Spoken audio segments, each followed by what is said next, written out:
नमस्कार मित्र हो. मी डॉक्टर शिंदे के जे पुनश्च एकदा आपणा सर्वांचं मनापासून स्वागत. आपण सेट पेपर 1 अध्यापन व संशोधन अभियोग्यता या अंतर्गत घटक 5 चा परिचय करून घेत आहोत. या अगोदर या विषयावर आधारित 4 व्याख्याने मी दिलेली आहेत. या व्याख्यानमालेतील हे शेवटचं व्याख्यान घटक क्रमांक 5 गणितीय अभियोग्यता. यामध्ये प्रामुख्याने अपूर्णांक, वेळ आणि अंतर, गुणोत्तर आणि प्रमाण, शेकडेवारी यावर आधारित व्याख्याने माझी झालेली आहेत. या व्याख्यानामध्ये आपण नफा व तोटा, सरळ व्याज व सूट आणि सरासरी यावर आधारित माहिती घेऊयात.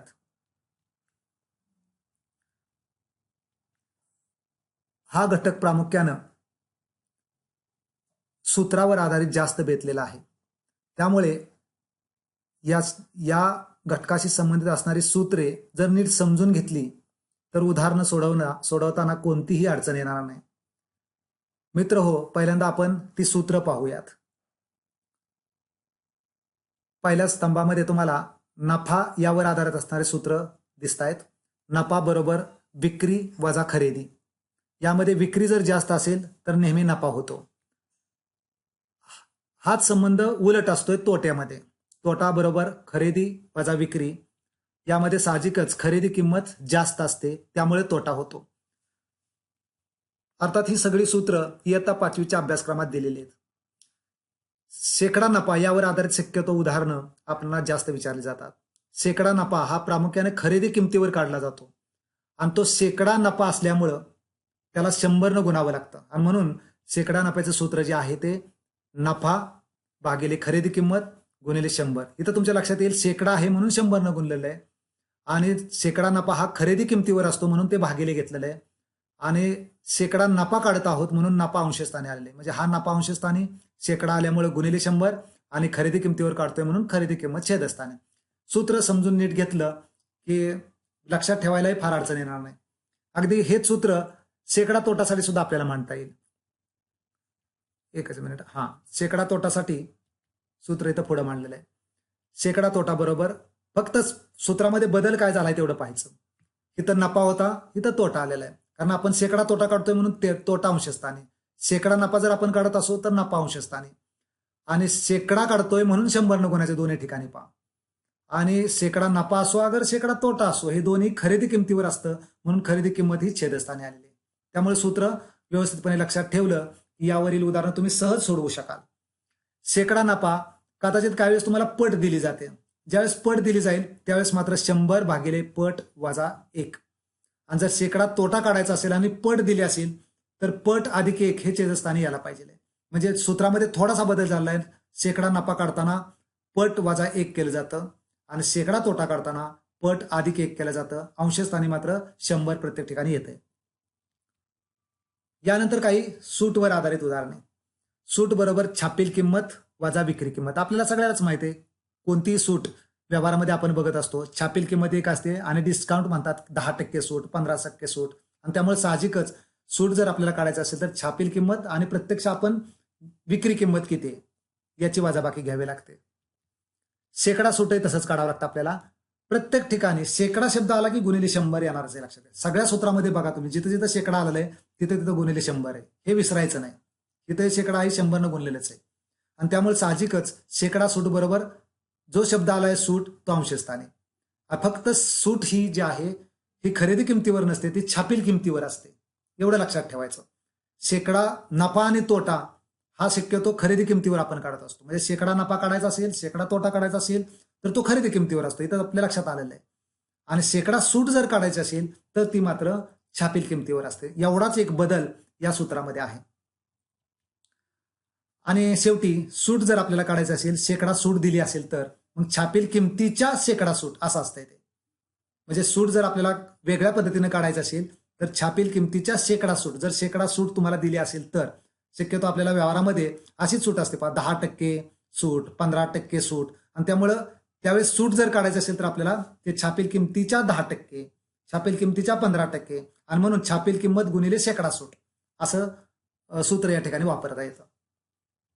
आता काही वेगळी सूत्र पहा की ज्यामध्ये खरेदी किंमत जर आपल्याला काढायची असेल की ज्यामध्ये शेकडा नफा दिलाय आणि विक्री किंमत दिली, शेकडा तोटा दिलाय, विक्री किंमत दिली, तर याच्यासाठीचे सूत्र ही दोन तुम्हाला दिसतात. ही सूत्र लक्षात ठेवायला थोडंसं अवघड जाईल. त्याच्यापेक्षा आपण काय करूया, पुढील सूत्र पाहूयात. विक्री किंमत काढायची. हे सूत्र मला वाटतं तुम्ही सहज लक्षात ठेवू शकाल. तर विक्री किंमत बरोबर खरेदी किंमत भागिले 100 आणि गुणिले हा जो 100 अधिक शेकडा नफा, हे व्यवस्थितपणे पाठ करून ठेवावं लागेल आपल्याला. कारण विक्री किंमत ही खरेदी किंमत भागिले 100 हा पहिला रेशो लक्षात ठेवायचा, हे गुणोत्तर पहिल्यांदा लक्षात ठेवायचं आणि गुणिले 100 अधिक शेकडा नफा. याच सूत्रावरून वरील सूत्रही आपल्याला तयार करता येईल पहा खरेदी किंमतीचं. कारण खरेदी किंमत बरोबर हा 100 इकडं गुणिले होणार आणि हा जो गुणाकारच्या स्वरूपातील पद आहे 100 अधिक शेकडा नफा, हे इकडे भागिले होणार आणि म्हणून इथं भागिले आलेले दिसतंय तुम्हाला पहा. त्यामुळे ही सगळी सूत्र पाठ करण्याची गरज नाही. फक्त विक्री किंमतीचं जरी सूत्र तुम्ही लक्षात ठेवलं तरीही तुम्हाला बाकीची सगळी सूत्र सोडवता येतात किंवा बाकीच्या सगळ्या किमती काढतात. फक्त मी तुमच्या माहितीसाठी ही सगळी सूत्र दिलीत. फक्त एकच सूत्र लक्षात ठेवा, विक्री किंमत बरोबर खरेदी किंमत भागिले 100 गुणिले 100 अधिक शेकडा नफा. म्हणजे ज्यावेळेस तुम्हाला खरेदी किंमत दिली असेल, शेकडा नफा असेल, विक्री किंमत विचारली असेल, किंवा तुम्हाला शेकडा नफा दिला असेल, विक्री किंमत दिली असेल आणि खरेदी किंमत विचारली असेल, म्हणजे या 3 बाबी नेहमी लक्षात ठेवायच्या. विक्री किंमत, खरेदी किंमत, शेकडा नफा, ह्या 3 बाबी असतील तर हे सूत्र आपल्याला वापरावं लागतं. त्यातील एक बाब आपल्याला विचारलेली असते. असंच तुम्हाला विक्री किंमतीच्या संदर्भात जर तोटा दिला असेल तर तोटा असेल तर फक्त या पदामध्ये फक्त वजाबाकीचं चिन्ह येतं. बाकी सगळं सूत्र तेच आहे, वरचं जे आहे तेच आहे, फक्त वजा चिन्ह येतं. म्हणजे ज्यावेळेस आपल्याला शेकडा तोटा दिला असेल, खरेदी किंमत असेल आणि विक्री विचारली असेल तर त्यावेळेस आपल्याला हे सूत्र वापरलं आहे. अर्थात मगाशी मी म्हटल्याप्रमाणे या 3 पैकी कुठलीही एक बाब देत नाहीत. कदाचित शेकडा नफा देणार नाहीत आणि खरेदी किंमत आणि विक्री किंमत देतील. कदाचित खरेदी किंमत देणार नाहीत, विक्री किंमत आणि शेकडा तोटा देतील. तर यापैकी आपल्याला सूत्र लक्षात ठेवलं की बाकीच्या सगळ्या गोष्टी कळतील. म्हणजे एकच सूत्र एवढं लक्षात ठेवा फक्त विक्री किंमतीचं. मग विक्री किंमत जर तोटा असेल तर वजाबाकी करायची, नफा असेल तर अधिक या ठिकाणी चिन्ह घ्यायचं. एवढाच बदल आपण लक्षात ठेवूयात. आता काही उदाहरणं, अजून एक काही सूत्र असतात. काही ठिकाणी पट देतात पहा. पट दिली असेल तर मात्र ही 2 सूत्र आपल्याला वापरतात. 100 भागिले पट वजा 1. शेकडा नफा असेल तर या ठिकाणी पट वजा 1 असतं आणि शेकडा तोटा असेल तर पट अधिक 1 असतं. आता उदाहरण दाखल पहा. ए वस्तू बी रुपयास खरेदी केल्यास, सी वस्तू डी रुपयास विकल्यास. इथं कधी कधी असं सूत्र विचारलं जातं. मग शेकडा नफा काढा आणि तोटा काढा. म्हणजे या ठिकाणी 2 वस्तू घेतलेल्या आहेत आणि इथं 2 वस्तू वेगळ्या आहेत आणि मग त्याच्या अनुषंगानं शेकडा नफा काढा, शेकडा तोटा काढा. तर एडी गुणिले बीसी गुणिले 100 भागिले बीसी हे साधारण सूत्र आहे. अर्थात ही सूत्र थोडंसं जरा अवघड असल्यामुळं बऱ्याचदा याच्यावर उदाहरणं विचारली जात नाहीत, परंतु तुमच्या माहितीसाठी हे उदाहरण मी मुद्दाम ठेवलेलं आहे. शेकडा नफा बरोबर खरेदी वस्तूची संख्या वजा विक्री वस्तूंची संख्या गुणिले 100 भागिले विक्री वस्तूंची संख्या. तर असंही सूत्र काही ठिकाणी वापरलं जातं की ज्याद्वारे आपल्याला सहज उत्तर शोधता येतात. कारण ही सूत्र क्लिष्ट जरी असली तरी उदाहरणं सोडवताना तिथं विचार करावा लागत नाही. तिथं तुम्ही एकदा ते सूत्र लक्षात आलं तुमच्या की तुम्ही सहज त्याच्यामध्ये किमती फिलअप करता. उदाहरण सोडवताना तुम्हाला ह्या गोष्टी सहज आत्मसात होतील. पहिलं उदाहरण बघूयात आपण. यामध्ये तुम्हाला विक्री किंमत विचारलेली आहे पहा. मित्र हो, आता आपण या सूत्रावर आधारित उदाहरणं सोडवण्याचा प्रयत्न करूयात. सूत्र जर नीट समजून घेतली असतील तर उदाहरणं सोडवणं अतिशय सोपं काम आहे. पहिल्या उदाहरणामध्ये आपल्याला शेकडा नफा विचारलेला आहे. यामध्ये खरेदी किंमत 2 भागामध्ये विभागलेली, पहिलं कपाट आणि दुसरं कपाट. त्यामुळे एकूण खरेदी आपल्याला काढावी लागेल. त्याचबरोबर आपल्याला नफा काढावा लागेल कारण विक्री किंमत आपल्याला दिलेली आहे. त्यामुळे ह्या 2 गोष्टी काढल्या की शेकडा नफा काढणं अवघड काम नाही. कारण शेकडा नफामध्ये नफा आणि खरेदी किंमत ह्या 2 गोष्टी आपल्याला माहीत असायला लागतील आणि त्यामुळे ह्या दोन्ही गोष्टी पहिल्यांदा आपण काढूयात. पहिल्यांदा खरेदी किंमत एकत्रित आपली 10,000 रुपये होते. नफा विक्री किंमत वजा खरेदी किंमत बरोबर 15,000 वजा 10,000 बरोबर 5,000 रुपये हे आपली काय झाला, नफा झाला. आता आपल्याला शेकडा नफ्याचं सूत्र मांडायचंय. शेकडा नफा म्हटलं की नफा भागिले खरेदी किंमत गुणिले 100. त्यामुळे साहजिकच सूत्रामध्ये किमती आपण भरूयात. उत्तर आपल्याला सहज काढता येईल 50%. कॅल्क्युलेशन अत्यंत सोपी असतात. सूत्र फक्त नीट समजून घ्यायचं, विचारलं काय, दिलेलं काय आणि त्याच्या अनुषंगाने त्या किमती आपण भरत गेलो की सहज उत्तर आपल्याला काढता येतं. दुसरं उदाहरण पाहूया. आता ही शेकडा सूट आहे पहा. या ठिकाणी आपल्याला सूट काढायची असेल तर पहिलं शेकडा सूट काढायचं असेल तर सूट काढणं गरजेचं आहे आणि सूट बरोबर छापील किंमत वजा विक्री आणि म्हणून 40,000 वजा 36,000 बरोबर 4,000 रुपये ही सूट मिळाली. आता शेकडा सूटचं सूत्र मांडूयात. मगाच्या सारखंच सेम शेकडा सूट म्हणलं की सूट अंशस्थानी फक्त शेकडा सूट ही छापील किमतीवर असतं म्हणून छेदस्थानी छापील किंमत गुणिले 100. जिथं जिथं शेकडा शब्द येतो तिथं गुणिले 100 टाकायचंच म्हणजे सूत्र आपलं बरोबर राहतं. किमती फक्त भरायचं काम आपलं राहिलेलं आहे आणि त्यामुळं या ठिकाणी 10% सूट आपल्याला उत्तर येईल. दुसरं उदाहरण अगदी सेम असंच आहे, सहज तुम्हाला मांडता येईल. सूट पहिल्यांदा काढूया आपण. छापील किंमत वजा विक्री बरोबर 600 रुपये आपली सूट येते. सूत्र मांडूयात. सूट भागिले छापील किंमत गुणिले 100. लगेचच उत्तर आपल्याला या ठिकाणी काढता येईल. शून्य जी आहे ती दोन्ही ठिकाणची जात आहेत आणि त्यामुळे साहजिकच सूट जी आहे ती 60, कारण ही शेकडा आहे म्हणून टक्केवारीमध्ये आपण ती मांडत आहोत. तिसरं उदाहरण पहा. टीव्ही खरेदी केलेला आहे आणि 20% नफ्यानं तो विकलेला आहे. तर विक्री किंमत विचारली. म्हणजे आता यामध्ये विक्री किंमत विचारली, खरेदी किंमत दिलेली आहे आणि नफाही दिलेला आहे आणि त्यामुळे साहजिकच या ठिकाणी आपल्याला हा फॉर्म्युला वापरावा लागेल कारण विक्री किंमत आपल्याला काढायची. त्यामुळे 3 किमती असणारा हा फॉर्म्युला मगाशी मी बोललो होतो तुम्हाला की खरेदी किंमत असेल, शेकडा नफा असेल तर विक्री किंमतीचं सूत्र आपल्याला या ठिकाणी जर भरलं तर डायरेक्ट किंमत आपल्याला निघते. म्हणजे वेळ आपला वाचतो त्यामध्ये.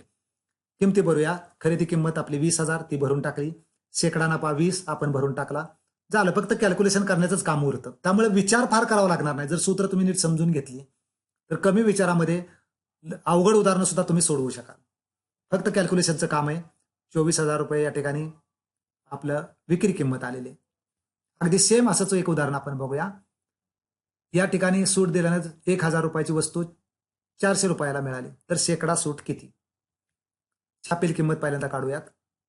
छापील किंमत काढल्यानंतर सूट काढणं गरजेचं आहे. ती सूट काढून घेतलेली आहे. शेकडा सूट काढूयात. मगाशी जे शेकडा सूटचं उदाहरण घेतलं सेम तेच उदाहरण आहे. फक्त किमती आपण या ठिकाणी बदल करून 60% सूट या ठिकाणी आपल्याला आलेली आहे. तिसरं उदाहरण पाहूया. आता ही पटीतलं उदाहरण दिलंय पहा. नफ्याच्या 11 पट आहे तर शेकडा नफा किती? मग पटीचं उदाहरण असलं की पटीचं सूत्र आपल्याला माहित पाहिजे. शेकडा नफा बरोबर 100 भागिले पट वजा 1. म्हणजे यामध्ये एकच गोष्ट दिली असते, फक्त पट. त्यामुळे सूत्रात एकदा किंमत ती भरली की विदिन सेकंद आपल्याला उत्तर त्याचं निघतं. 11 पट दिले त्यामुळे 11 वजा 1 भागिले 100. 100 भागिले 11 वजा 1 म्हणजे टोटल उत्तर आपलं 10% आले.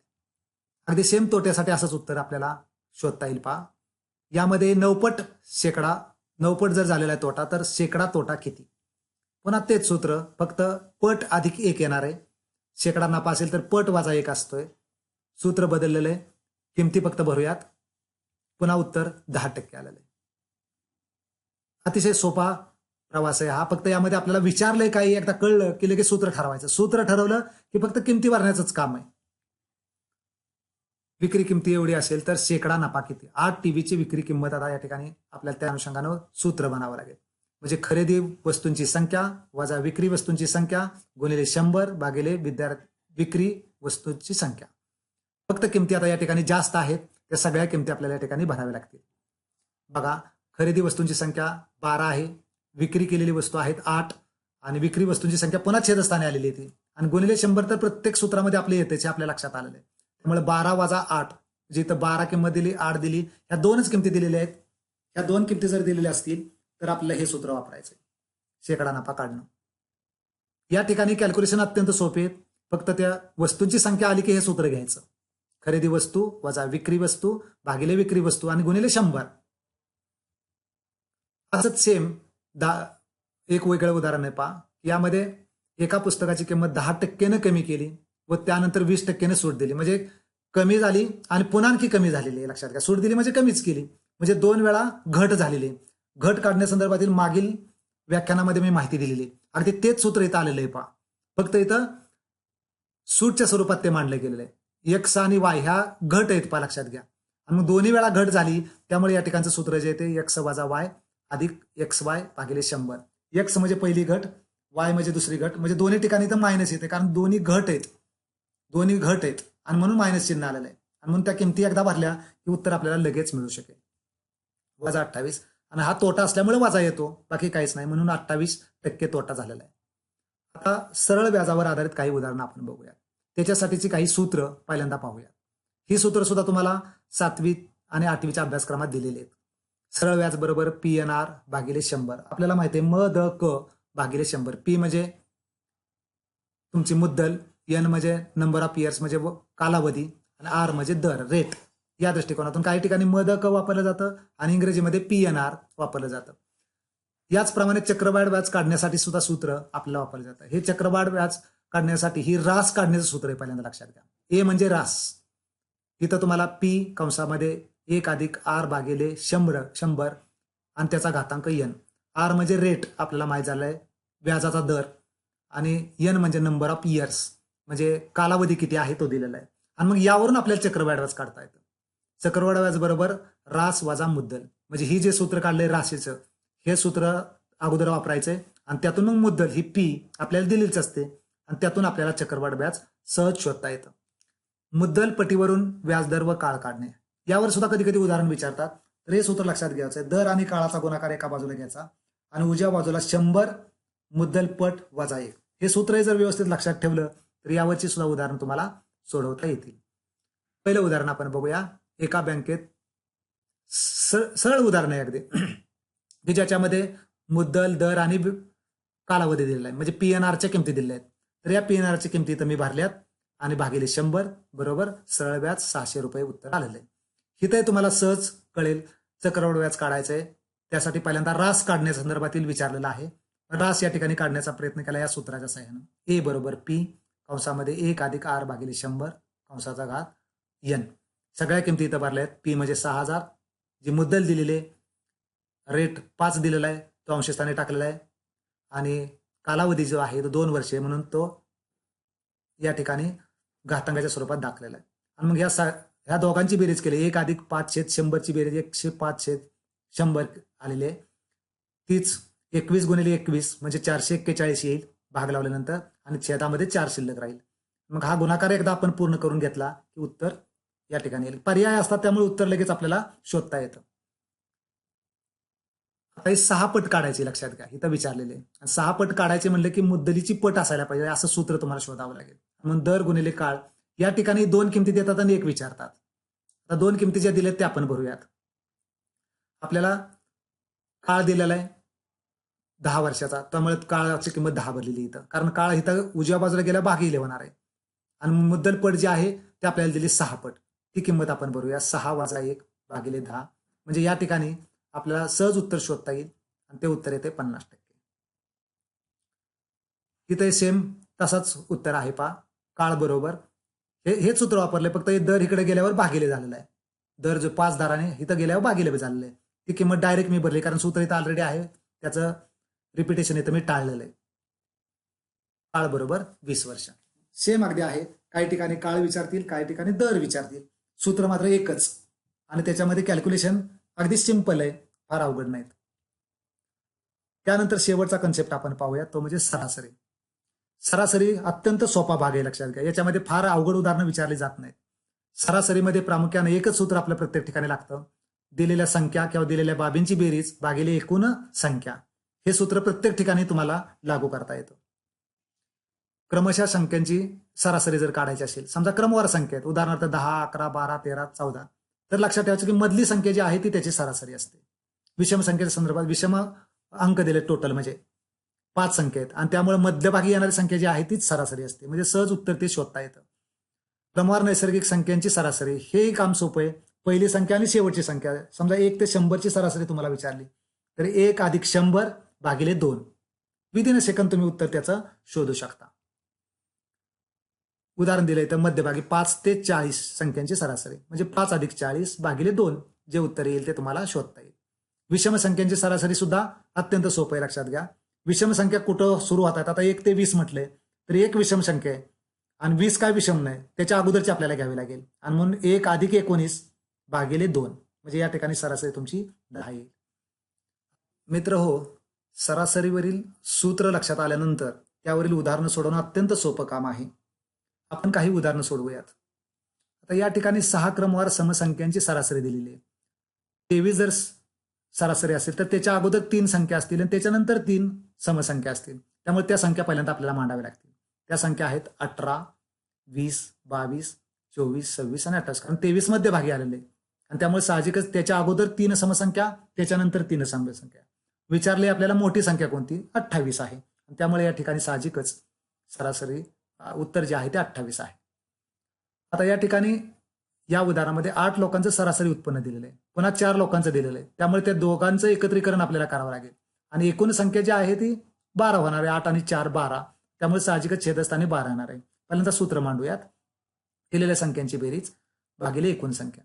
आता दिलेल्या संख्यांची बेरीज मध्ये 8 लोकांचं 1500 प्रमाण उत्पन्न अधिक 4 लोकांचं 1000 प्रमाण उत्पन्न हे आपल्याला मांडावं लागेल. ते मांडूयात. ते मांडून घेतलं.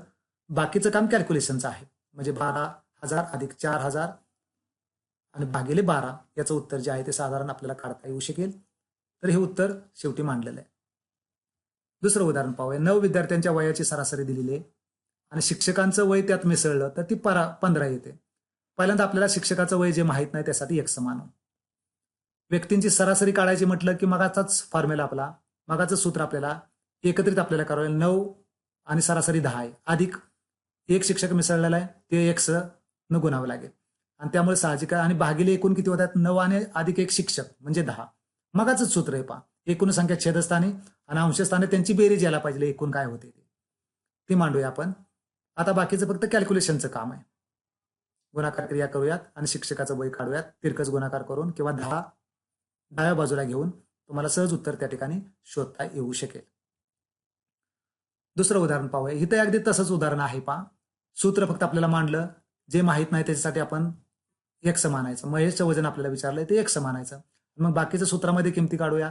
10 व्यक्तीची सरासरी आपल्याला इथं काढायचंय. 10 व्यक्तीचं मग ते पहिल्यांदा 9 व्यक्तीचं पहिल्यांदा घेतलं नंतर 1 व्यक्तीचं. इथंही तसंच होतं. 9 व्यक्तीचं अगोदर सरासरी काढली आणि 1 व्यक्तीची आणि एकत्रित मांडून मग भागिले एकूण संख्येनं. एकूण संख्या होत आहेत 10. त्यामुळे साहजिकच या ठिकाणी उत्तर सरासरी जी दिली इथं सरासरी मूळची किती तुमची 5 ने वाढली. म्हणली मूळचं वजन सरासरी 25 होतं ते आता 5 ने वाढलं म्हणजे इथं सरासरी 30 आलेली आहे पहा. हे तुमच्या लक्षात आलं असेल. त्यामुळे डावी बाजू आपल्याला इथं दिलेली आहे 30. इथं तसं उलट केलं होतं पहा. सरासरी 5 येते म्हणून त्यामुळे 15 येते म्हणून इथं 15 इथं सरासरी मिसळली दिलेली होती. किमती आपण भरूया आणि कॅल्क्युलेशन करूया. उत्तर आपलं 75 किलो येतं. तरीही या उदाहरणावर आधारित तुमच्या काही शंका असतील अडचणी असतील तर आम्ही लिहिलेलं जे पुस्तक आहे याच्यामध्ये सविस्तर मार्गदर्शन केलेलं आहे. त्यामध्येही काही नवीन उदाहरणं दिलेली आहेत. ती उदाहरणं सोडवण्याचा प्रयत्न करा. नक्की तुम्हाला गणित अभियोग्यता यामध्ये सेट परीक्षेमध्ये चांगल्या प्रकारचं यश मिळेल. आपणा सर्वांना शुभेच्छा. धन्यवाद.